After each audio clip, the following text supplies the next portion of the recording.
এক বছরে যেতে না যেতেই পরাজিত শক্তির নানা ষড়যন্ত্রের লক্ষণ দেখা যাচ্ছে বলে মন্তব্য করেছেন প্রধান উপদেষ্টা ডক্টর মোহাম্মদ ইউনূস। বিকেলে ১৩টি রাজনৈতিক দল জোটের সঙ্গে বৈঠকে ফ্যাসিবাদের বিরুদ্ধে দলগুলোর ঐক্য আরও দৃশ্যমান করার আহ্বান জানান তিনি।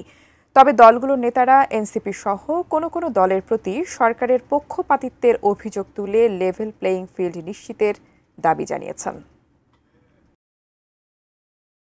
বিএনপি, জামায়াত, এনসিপি, ইসলামী আন্দোলন বাংলাদেশের সঙ্গে মঙ্গলবার রাতের বৈঠকের পর বুধবার বিকেলে আরও ১৩টি দল ও জোটের নেতাদের নিয়ে বসেন প্রধান উপদেষ্টা। রাষ্ট্র সংস্কার আন্দোলন, গণসংহতি আন্দোলন, এবি পার্টি, নাগরিক ঐক্য, গণ অধিকার পরিষদ, এলডিপি, খেলাফত মজলিস, বিপ্লবী ওয়ার্কার্স পার্টি, জেএসডি, ১২ দলীয় জোট, বাসদ, সিপিবি, গণফোরাম ছিল আমন্ত্রিত। আলোচনা হয়েছে অ্যান্টিব্যাকটেরিয়াল অ্যাডিটিভ যুক্ত সেরা ওয়াটার ট্যাঙ্ক বিশুদ্ধ পানিতে ব্যাকটেরিয়া জন্মাতে দেয় না। আলোচনা শেষে দলগুলোর প্রতিনিধিরা জানান, বিভিন্ন বিষয়ে সরকারের দুর্বলতা তুলে ধরেছেন তারা। বিশেষ করে সম্প্রতি গোপালগঞ্জ ও মাইলস্টোন ট্র্যাজেডিতে সরকারের পদক্ষেপগুলোর সমালোচনা করেছেন। আমরা দেখছি সরকারের মধ্যে অনেকগুলো সরকার কাজ করছে। কার্যত আমরা বলেছি প্রধান উপদেষ্টার নেতৃত্বে আমরা মাত্র একটা সরকার দেখতে চাই। মাইলস্টোন স্কুলের শিক্ষিকা মেহেরুন চৌধুরী তিনি মারা গেলেন, তার দাফনের সময়, তার সৎকারের সময় উপদেষ্টাদের কারো দেওয়ার সময় হলো না। যখন মার্চ টু গোপালগঞ্জ বলে ঘোষণা দিয়েছেন, সংবাদ মাধ্যমে প্রচারিত হয়েছে যে সেই জায়গাতে একটি বড় রকমের গোলমাল হওয়ার আশঙ্কা আছে। গোয়েন্দা বিভাগের পক্ষ থেকে নিশ্চয়ই আপনার কাছে সেই রকম খবর থাকার কথা।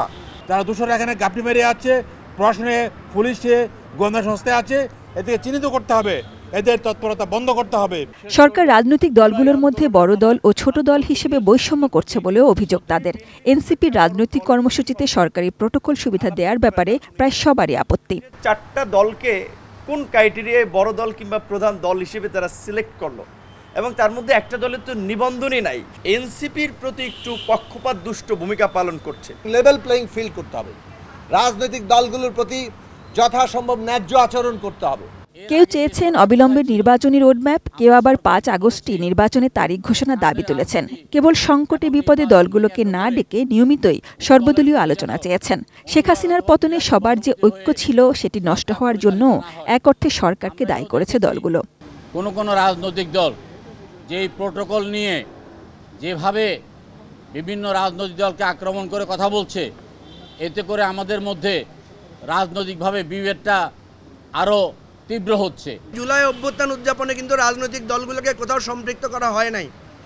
উনি এটা শুনে একটু অবাক হয়েছেন। উনি বলেছেন এটা তো হওয়ার কথা না। মাননীয় প্রধান উপদেষ্টা তিনি, আমি যেটা বুঝেছি, তিনি শুরু করেছেন যে তিনি উৎকণ্ঠিত।